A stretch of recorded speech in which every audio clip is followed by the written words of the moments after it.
திருப்பதிக்கு யாராவது போனீங்கன்னா இந்த ஒரு இடத்துக்கு மட்டும் யாருமே போயிடாதீங்க, ரொம்பவே ஆபத்து. பெருமாள் உங்களுக்கு பிடிக்கும்னா கோவிந்தான்னு கீழே கமெண்ட் பண்ணிடுங்க. முதல்ல சக்கர தீர்த்தம் காட்டுப்பாதை, இது திருப்பதி மலைக்கு மேலே போகிறதுக்கான ஒரு காட்டுப்பாதையாக இருக்குது. இந்த இடத்துல யாராவது தனியாக போனாங்கன்னா அவங்களுக்கு மணி சத்தம் கேட்குதாமா. அந்த சத்தம் கேட்ட பிறகு அந்த சைடு போனவங்க எல்லாருமே காணாமல் போயிடுறாங்களாமா.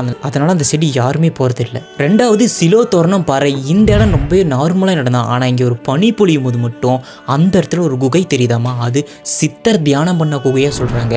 பனி பொழியும் போது அந்த இடத்துக்கு யாருமே போகவும் கூடாது, போகவும் மாட்டாங்களாம். மூணாவது ஜப்பாலி தீர்த்தம் காடு, இருக்கிறதுல ரொம்ப அமானுஷ்யமான ஒரு திருப்பதியில் இருக்கிற இடம்னா அது இந்த இடமா தான் இருக்குது. இந்த இடத்துக்கு யாருமே போகவே மாட்டாங்க.